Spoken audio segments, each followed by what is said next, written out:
Tapi kalau kemudian kita lihat lagi ke Jakarta, Ya. Kim Plus itu bisa cukup solid di Jakarta. Menurut Mas Bambang, mengapa? Ya saya pikir pertama ya kalau Kim Plus itu kan boleh dibilang Pak Jokowi lah ya. Ya. Itu memang di Jakarta itu tangannya banyak lah ya, selain di Jawa Tengah.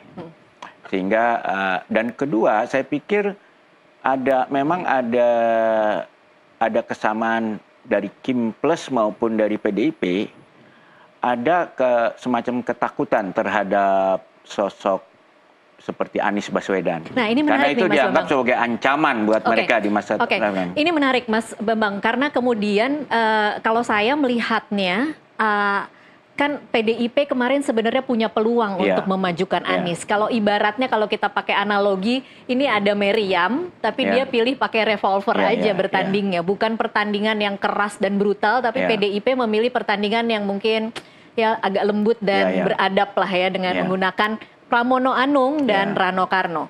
Menurut Anda, apakah jangan-jangan memang di balik layar ada deal untuk menjegal Anies Baswedan dan menghanguskan tiket seorang Anies untuk 2029 hari ini?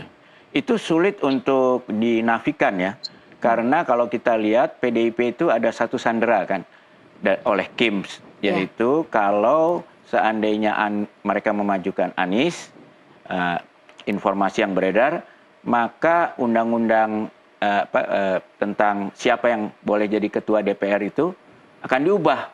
Sehingga tidak otomatis Puan akan menjadi ketua DPR. Itu kira-kira sandera PDIP? Itu sandera, karena Gerindra juga berminat untuk jadi ketua DPR ya. Dan kemudian Pramono itu dianggap cukup aman mewakili, mengakomodir dua pihak begitu, Mas Bambang? Ya saya pikir kalau dengan Pramono itu, pertama Pramono itu sendiri seorang pengusaha latar belakang pengusaha batubara ya, yang sekarang lagi banyak uang lah gitu. Dari sisi logistik tentu buat PDIP lebih mudah ya.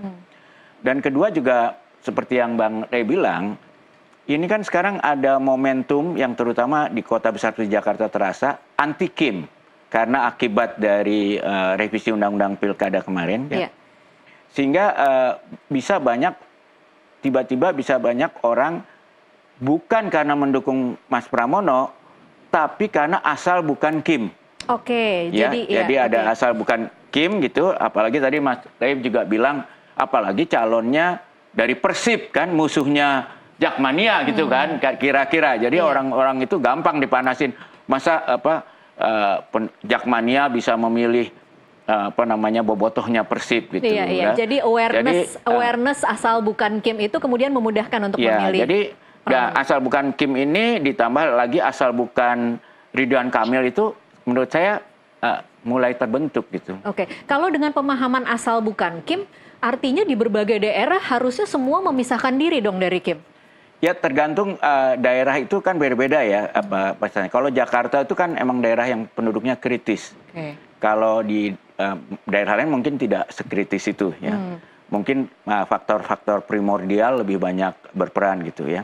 Kalau kita kadang-kadang bilangnya informal leader itu sangat berpengaruh gitu ya. Kalau di Jakarta kan lebih individualis orangnya. Dan banyak orang yang marah ya. Saya aja waktu tadi pagi naik taksi, saya tanya supir taksi, saya nggak mau milih sekarang. Kenapa Pak? Habis keterlaluan sih. Masa sampai peraturan diubah. Padahal dia orang Jawa gini kan. Jadi itu ya kalau orang Jawa bilang ngono sih ngojo ngono gitu. Udah geragas gitu kan. Jadi semangat kemarahan ini, dan itu juga terbukti ketika kita lihat demo-demo kemarin, dukungan masyarakat tuh luar biasa. Karena banyak demo itu kan perlu biaya. Ternyata itu uang yang mengalir dalam jumlah 100.000, 500.000, sejuta untuk membantu adik-adik mahasiswa bergerak itu besar sekali.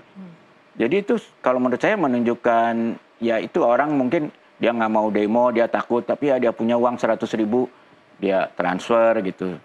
Jadi menurut saya memang saya paham kalau ketika Pak Prabowo dipanggil oleh Pak Jokowi, dia menyarankan udahlah jangan dipaksakan Kaisang ini nanti repot gitu loh.